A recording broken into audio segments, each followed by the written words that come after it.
आधुनिक दुनिया मौन से डरती है।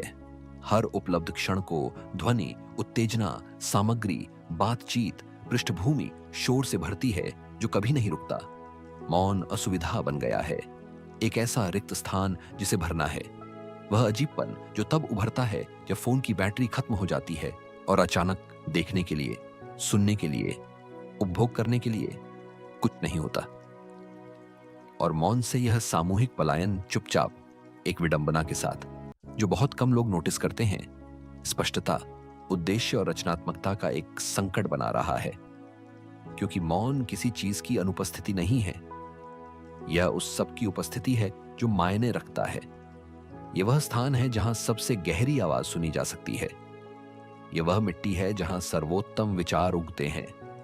यह वह वातावरण है जहां वह ज्ञान जो सिखाया नहीं जा सकता, केवल खोजा जा सकता है, अंततः उभरता है।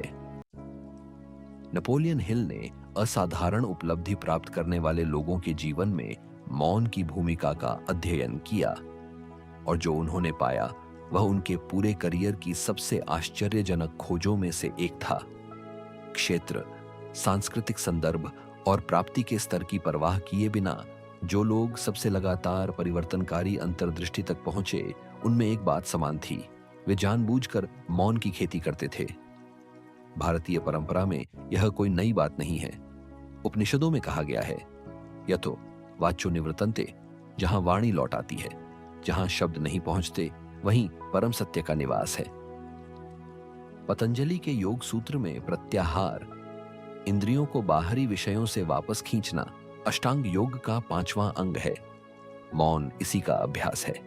इस सुबह आप समझेंगे कि मौन वह जगह क्यों है जहां सब कुछ शुरू होता है। न केवल महान विचार और महत्वपूर्ण निर्णय, हर दिन की गुणवत्ता, सबसे गहरे उद्देश्य के साथ संरेखण, आपके भीतर जो सबसे बुद्धिमान और सबसे स्पष्ट है उससे जुड़ाव। आगे बढ़ने से पहले इस सुबह अपना पहला इरादा व्यक्त करें, टिप्पणियों में लिखें।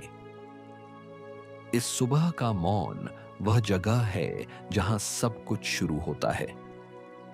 चैनल को सब्सक्राइब करें और बेल दबाएं, क्योंकि यह खोज एक सुबह एक बार गहरी होती है। अब गहरी सांस लें, फेफड़ों को पूरी तरह भरें, एक पल के लिए रोकें और धीरे धीरे छोड़ें। एक बार और श्वास लें, रोकें और छोड़ें। इस श्वास के आसपास मौन को महसूस करें। उस मौन में जो है उसे महसूस करें जिसे कोई शब्द पूरी तरह से कैप्चर नहीं कर सकता। आप अब आदर्श अवस्था में हैं। नेपोलियन हिल ने सिखाया कि मौन की एक संरचना होती है, एक आंतरिक संरचना जो जब समझी जाती है, यह प्रकट करती है कि यह क्या उत्पन्न करता है और इसे कैसे विकसित किया जा सकता है। और इस संरचना में 3 परतें हैं। पहली परत है बाहरी मौन, पर्यावरण से श्रव्य और दृश्य उत्तेजनाओं की अनुपस्थिति। यह सबसे स्पष्ट परत है और अकेले होने पर सबसे कम शक्तिशाली है। बाहरी मौन बिना अन्य परतों के केवल शारीरिक शांत है। दूसरी परत है मानसिक मौन, स्वतः चलने वाले विचारों की मात्रा और गति में कमी। यह परत बनाना सबसे कठिन है क्योंकि बाहरी मौन इसे स्वतः उत्पन्न नहीं करता। आप एक पूरी तरह शांत वातावरण में बैठ सकते हैं, जबकि मन पूरी तरह अशांत हो, विचार आपस में टकराते हों, चिंताएं चलती रहें, योजनाएं बनती और टूटती रहे। भगवद गीता के 6ठे अध्याय में अर्जुन ने यही शिकायत की, छंचलम ही मनः कृष्ण, हे कृष्ण, मन वास्तव में बेचैन है। और श्री कृष्ण का उत्तर था, अभ्यासेन तु कौन्तेय वैराग्येण च गृह्यते। अभ्यास और वैराग्य से इसे नियंत्रित किया जाता है। मानसिक मौन एक अभ्यास है, एक उपहार नहीं। तीसरी परत है गहरा मौन, वह अवस्था जिसमें बाहरी और मानसिक मौन मिलकर किसी ऐसी चीज तक पहुंच बनाते हैं जिसे नेपोलियन हिल ने अनंत बुद्धिमत्ता कहा। वह अवस्था जिसमें उत्तर जो विश्लेषणात्मक मन तर्क के माध्यम से नहीं पा सकता, आश्चर्यजनक स्पष्टता और पूर्णता के साथ आते हैं। भारतीय आध्यात्मिकता में इसे समाधि कहते हैं, वह अवस्था जहां साधक और साध्य एक हो जाते हैं। रामकृष्ण परमहंस ने इसी गहरे मौन में मां काली को अनुभव किया। रमण महर्षि ने कहा, मौन सबसे शक्तिशाली भाषण है। शांति ही सर्वोच्च ज्ञान है। नेपोलियन हिल ने जानबूझकर मौन के 6 विशिष्ट लाभ दर्ज किए। पहला लाभ है नवीनीकृत उद्देश्य की स्पष्टता। गहरे मौन के साथ नियमित संपर्क का एक अंशांकन प्रभाव होता है जो इस बारे में स्पष्टता बनाए रखता और गहरा करता है कि आप क्या बना रहे हैं और क्यों। जैसे मौन एक आवधिक अंशांकन सत्र के रूप में काम करता है जो रोजमर्रा की तात्कालिकता को धीरे धीरे महत्वपूर्ण से ध्यान हटाने से रोकता है। दूसरा लाभ है निर्णयों की उन्नत गुणवत्ता। नेपोलियन हिल ने दर्ज किया कि उन्होंने जो सबसे अधिक हासिल करने वाले लोगों का अध्ययन किया, उनके सर्वोत्तम निर्णय शायद ही कभी उथल पुथल के बीच लिए गए थे।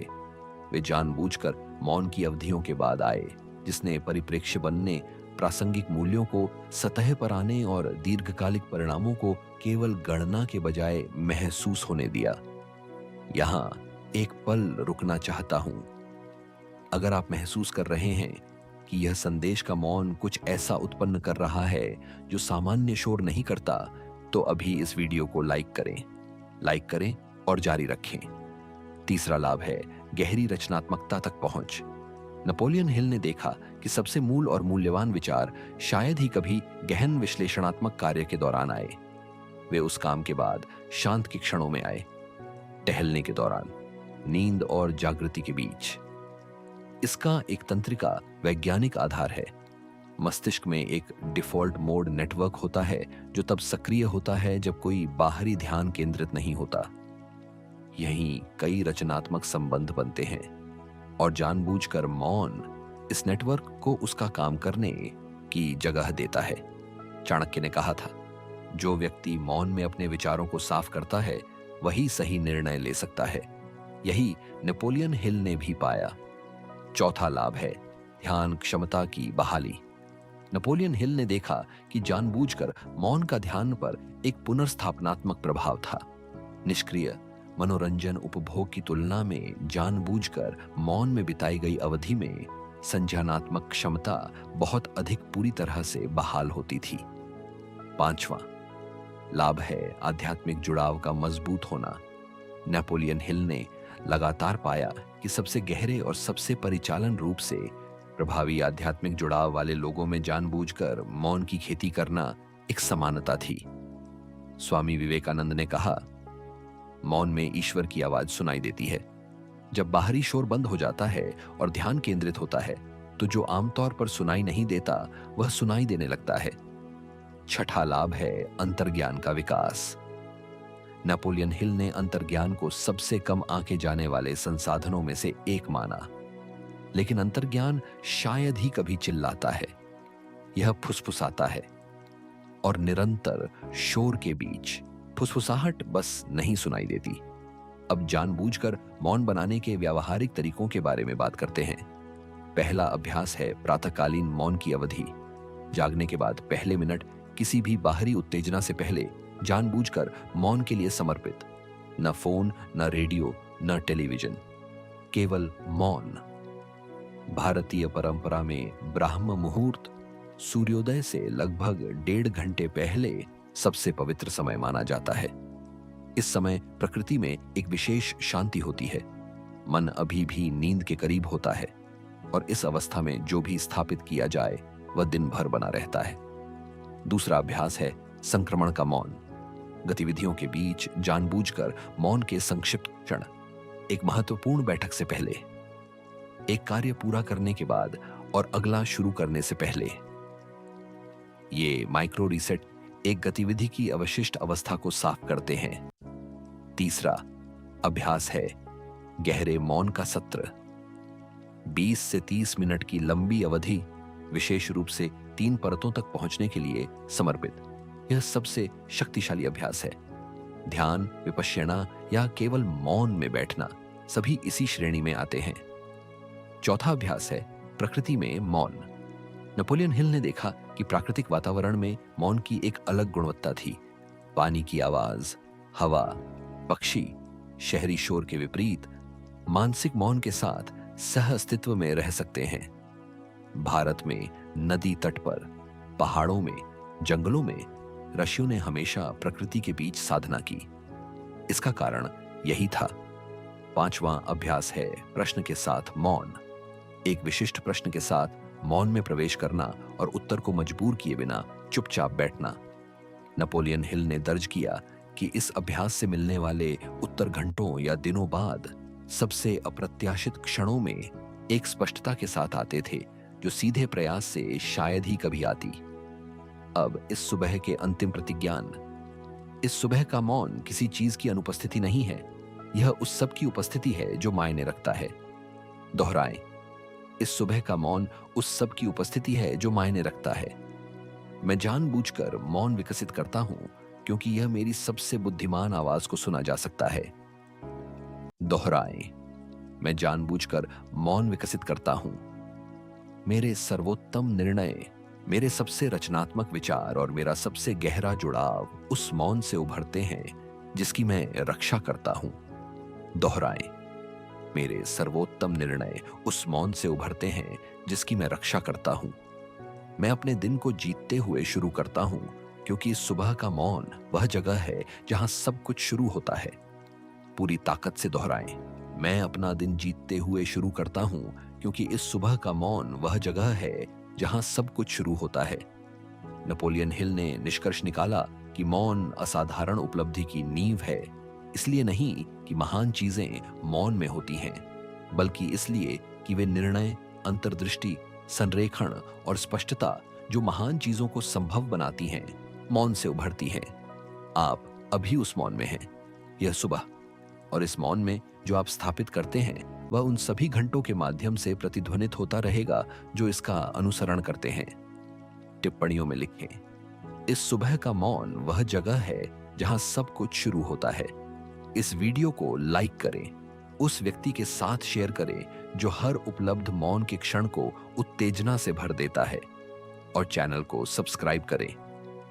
कल मिलेंगे, एक और सुबह, एक और मौन, एक और शुरुआत जहां से सब कुछ शुरू होता है। मौन प्रतीक्षा कर रहा है और उसमें वह सब कुछ जो आपको चाहिए। शुभ प्रभात। और एक अंतिम आयाम जो नेपोलियन हिल ने खोजा, मौन और संचार। यह खोज शायद सबसे आश्चर्यजनक है। नेपोलियन हिल ने दर्ज किया कि सबसे प्रभावी संचारक जिनका उन्होंने अध्ययन किया वे बातचीत में मौन के साथ सहज थे, जो एक प्रभाव पैदा करता था। जब वे कुछ महत्वपूर्ण कहने के बाद चुप रहे तो मौन ने जो कहा गया था उसे बसने की जगह दी। भारतीय शास्त्रीय संगीत में विराम के स्थान उतने ही महत्वपूर्ण हैं जितनी स्वर। एक कुशल संगीतकार जानता है कि कब बजाना है और कब चुप रहना है। जीवन में भी यही कला है।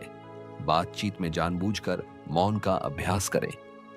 जब आप कुछ महत्वपूर्ण कहते हैं, रुकें, जो कहा गया है उसे बसने दें। आप पाएंगे कि मौन कभी कभी सबसे शक्तिशाली उत्तर देता है। और अंत में मौन केवल अनुपस्थिति नहीं है, यह एक उपस्थिति है, परम उपस्थिति। कबीरदास ने कहा, बोलत बोलत बढ़ई जात, मौन रहे सो ज्ञान पावत। बोलते रहने से अज्ञान बढ़ता है, मौन रहने से ज्ञान मिलता है। तुलसीदास ने रामचरितमानस में लिखा, मौन सकल रोगन की दवाई। मौन सभी रोगों की दवा है। यह केवल कविता नहीं है, यह जीवन का सत्य है। जब मन शांत होता है, जब आंतरिक संवाद बंद होता है, तो वह स्थान खुलता है जहां से वास्तविक ज्ञान आता है।